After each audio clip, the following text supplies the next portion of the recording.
Sanando las heridas. Con el Dr. Ron Rocky y la Dra. Nancy Rocky.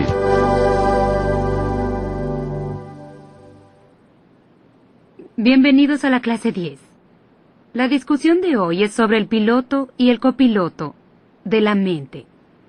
En realidad es sobre el sistema límbico, una parte de la mente que no solo guarda nuestras emociones, sino que gobierna nuestra respuesta emocional. Hace algunas clases hablamos de cómo funciona la mente, su funcionamiento real, y obtuvimos una fórmula en la que se basa el trabajo de la mente. El estímulo produce respuesta. Pero lo que necesitan saber más allá de eso es cómo la mente guarda nuestras emociones y cómo esas emociones orquestan nuestras conductas y nuestras respuestas. ¿Han observado con cuidado sus respuestas emocionales? Incluso las respuestas físicas que tienen a los estímulos que vienen del mundo exterior. ¿Han notado cambios en sus actitudes hacia sus padres y tal vez otras personas a su alrededor que por una u otra razón los molestan? Pues hoy veremos cómo nuestras emociones suelen orquestar nuestra respuesta emocional. Veremos el sistema límbico. Primero veremos las tres partes principales del cerebro. Hablaremos sobre la amígdala, el tálamo y el neocórtex. El tálamo es el lugar principal a donde se dirige la información, y es como si gobernara a dónde se dirige casi toda la información. Veremos uno sano primero y luego uno disfuncional. Cuando el estímulo entra por uno de los sentidos, se dirige al tálamo, y casi toda la información sigue hacia el neocórtex.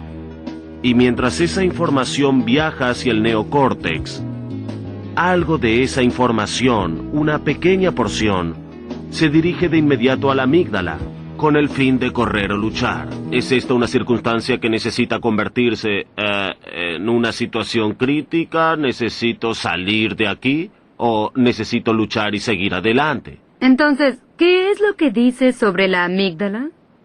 ¿Qué es qué cosa?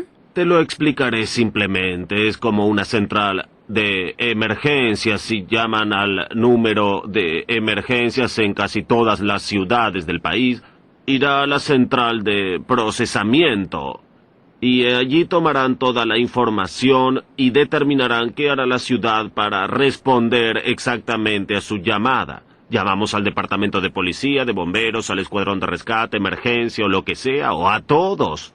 Y lo mismo ocurre con la amígdala. La amígdala es esa central de procesamiento, y cuando algo de esa información va hasta la amígdala, el cuerpo toma una decisión. En realidad es la amígdala la que toma la decisión. Llamamos a emergencias, alertamos a todo el cuerpo o no lo hacemos. En otras palabras, llamamos a la adrenalina y otros químicos para que preparen el cuerpo para una emergencia. En muchas instancias no sucede. Entonces va desde allí al área del tálamo, luego a los expedientes del neocórtex. A través del neocórtex toma cualquier otro archivo similar que pueda haber allí, se mueve hasta la amígdala y al mismo tiempo allí mismo se combina con la otra información que fue llevada a la amígdala en un principio, y luego toma la decisión. En realidad la amígdala lo hace. ¿Qué haremos con esta información que tenemos? Bien, lo que escucho de lo que estás diciendo, y quiero asegurarme de comprenderlo bien porque es información importante. El tálamo es el lugar del cerebro que recibe el estímulo del mundo exterior. El principal sí. Hay varias partes para esto, pero hablamos sobre estas tres para simplificarlo. Bien, entonces el tálamo recibe el estímulo y envía algo de esa información del estímulo al neocórtex. Casi toda. Y algo a la amígdala. Sí. Entonces, el neocórtex ¿Es el gabinete de archivos? Es principalmente el gabinete de archivos, pero también lo es la amígdala, archiva la parte emocional del estímulo. Entonces tenemos dos gabinetes de archivos. Uno es el grande, Ujú. para los hechos y cifras. Y básicamente para la información. Y luego la amígdala guarda la memoria emocional. Principalmente la Sí, memoria emocional, y eso se desarrolla más que nada al nacer, casi desarrollada al máximo al nacer. ¿Todo el sistema límbico? Todo el sistema límbico. Lo que tenemos entonces es que si ven en mi vida, yo tuve un parto traumático, no era deseado, mi madre no creó un vínculo conmigo, no se suplían mis necesidades básicas, tenía que tener ataques coléricos para que me alimentaran, no cuidaban de mi higiene personal. Eso hizo que cuando el estímulo, toda clase de estímulos llegaban al tálamo, la mayor parte de esa información, siendo que casi toda estaba dañada, se dirigió a la amígdala. Entonces mi patrón de vida se ha vuelto totalmente reaccionario, todo era emocional. Muy poca información se dirigía al neocórtex. Se archivaba allí, solo se archivaba, pero se usaba muy poca. Cuando recibía un estímulo se dirigía hacia la amígdala. Todo se transformaba en emociones, todo era una emergencia. Entonces estás diciendo que en un ser humano dañado, ¿quieres decir que el sistema límbico funciona de manera diferente a la de una persona normal, si es que las hay? Sí, en una persona normal se recibe el estímulo y se dirige al tálamo. Algo de esa información va a la amígdala. Mucho de esa información va al neocórtex, da la vuelta y se combina con la información en la amígdala. Toma la decisión apropiada, no una emocional, sino una lógica. Es el propósito de pasar por el neocórtex, donde casi toda la información se archiva. Y al hacer eso, debo decir, solo toma 12 milisegundos para que suceda ese paso. Y cuando pasa por allí, tomamos decisiones lógicas. Entonces la lógica está en el neocórtex. La información que está allí nos ayuda a tomar una decisión lógica. Una decisión lógica. Pero cuando vemos mi daño, siendo que yo tuve todos esos serios problemas en mi niñez, en mi caso, la información ingresaba, se dirigía al tálamo y hasta la amígdala iba derecho. Había muy poco de lógica. Mi patrón de vida se convirtió en una respuesta emocional a todo y a todos. La verdad es que la información estaba aún en el neocórtex, pero tú no usabas la información del neocórtex. No, porque todo era una amenaza a mi existencia, en especial dentro de una relación íntima. Y todo era una amenaza de que no podrías mantener la relación Ujú. conmigo o con tu familia. Otras personas, sí. Y lo interesante sobre la amígdala es que tiene la habilidad de percibir por sí misma. Oh, Y tiene... entonces puede juzgar. Sí, por sí misma. Está bien. Y tiene la habilidad de orquestar al cuerpo en su totalidad. Ese pequeño órgano, parte del cerebro del tamaño de una de mis uñas, tiene la habilidad de recordar, de orquestar y percibir por sí misma y decirle a todo el cuerpo y la mente lo que ella desea hacer. ¿Sabes a lo que me recuerda? La imagen vino a mi mente. El botón rojo que alguien tiene el poder de presionar para enviar una explosión nuclear. Pues así es como es. Y toda mi vida fue presionar ese botón rojo.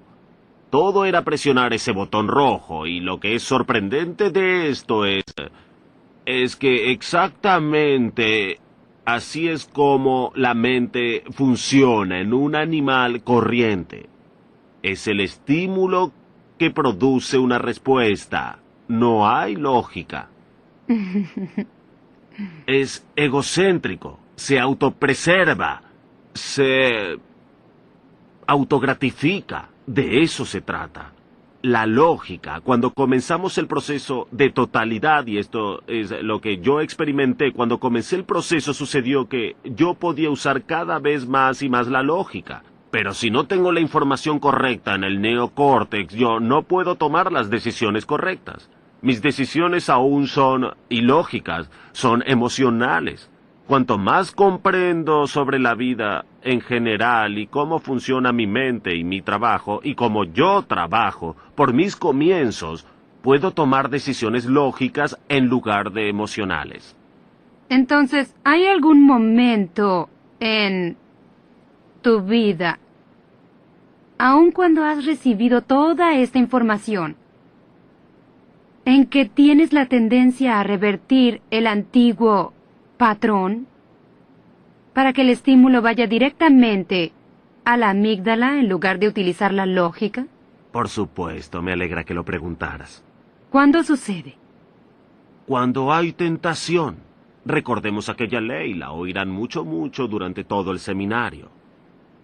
Con cada periodo de agotamiento hay un periodo correspondiente de depresión que afecta a nuestro punto más débil. Entonces, cuando estoy cansado, la mente funciona para poder sobrevivir. Cuando estoy cansado, la tendencia es que el estímulo entre y allí se dirija directo a la amígdala.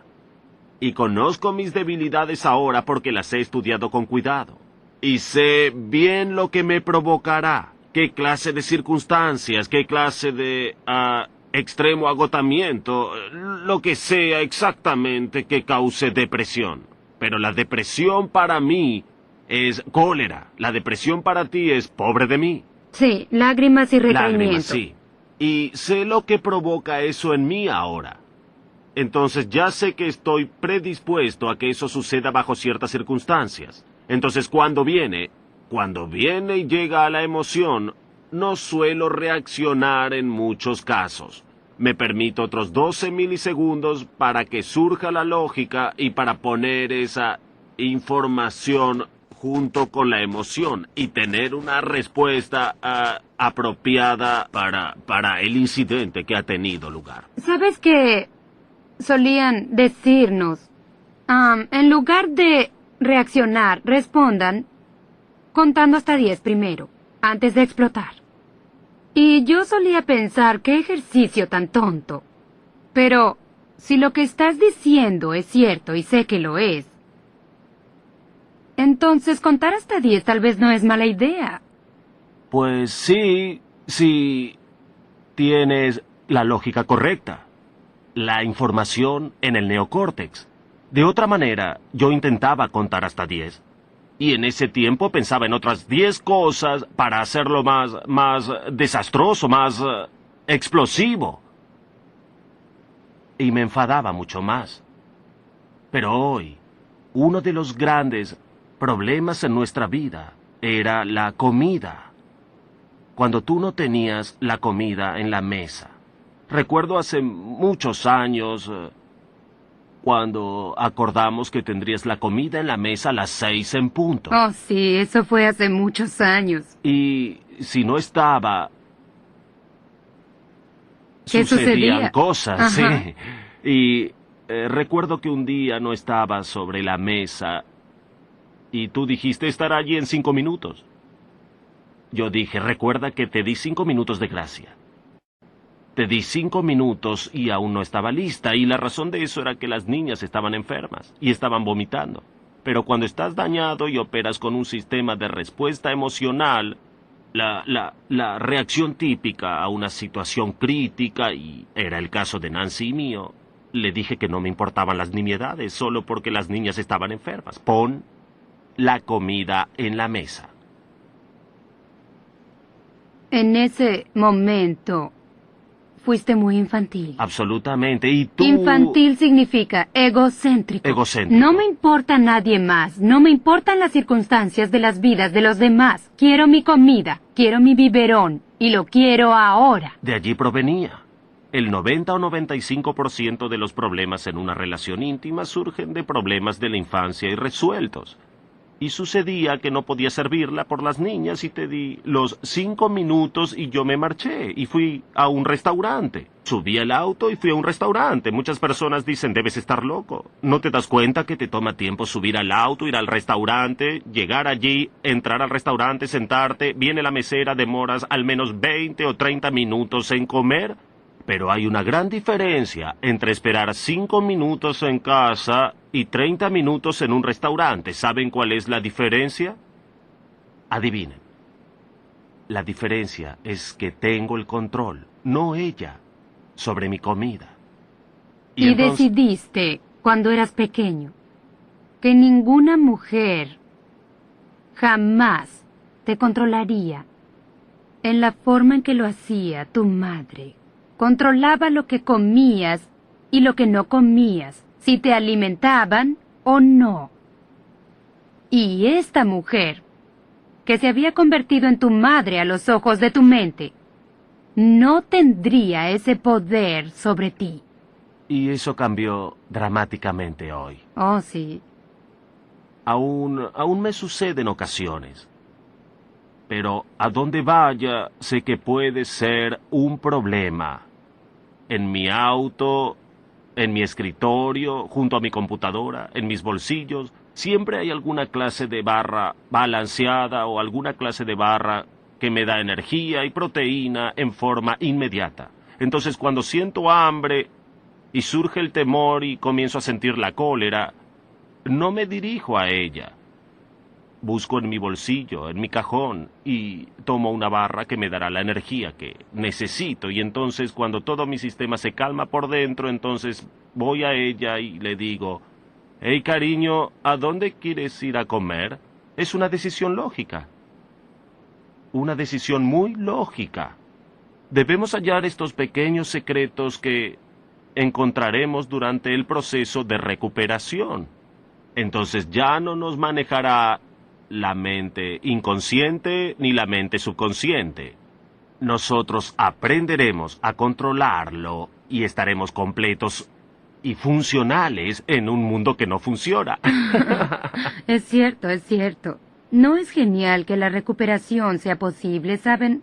Citamos una instancia sobre comida y suena como si hiciéramos un gran problema de esto. Pero si comprenden cuán doloroso era el principio de nuestro matrimonio, si la comida estaba sobre la mesa, justo en el segundo en el que habíamos acordado que estaría, comprenderían lo importante que era para nosotros. Yo viví en constante temor de no poner la comida en la mesa cuando su reloj indicara que era su momento para comer. Y él vivía en constante temor, pánico, de ser un niño otra vez y no ser alimentado, de que no suplieran sus necesidades. En mí, cuando el estímulo comida llegaba, cuando el estímulo entraba, yo iba a una emergencia en la amígdala. Y cuando tú veías el reloj, porque tú estabas al otro lado del espectro y proviniendo de tu niñez, temías no obtener la aprobación de papá. Correcto. Te desconcertabas y entrabas en una emergencia de pánico también. Exacto. Tú también trabajabas desde tu naturaleza animal al mismo tiempo que yo. Es cierto. Y eso sucede en la mayoría de los matrimonios. Entonces nos convertimos en dos pelotas de tenis de mesa, siendo dirigidos por una mente que no sabe lo que hace. Siendo conducidos de una reacción emocional a la otra por un piloto, la amígdala, y un copiloto, que sería nuestro neocórtex, en lugar de ser dirigidos por la lógica, el Y la razonamiento y nuestra elección. Mm. ¡Wow! Y, adivinen qué, los pueden ayudar. Nosotros fuimos reparados. Pues no Bien, en un 100%. estamos No en un reparándonos, 100%. estamos Tú reparándonos. aún tienes algunas cosas que debes solucionar. Sí, ambos las tenemos. Y además, mejora a medida que transcurren los días, y eso es porque vemos la manera en que el Señor nos guió en el pasado y los cambios que ha hecho en nuestra relación. Sanando las heridas.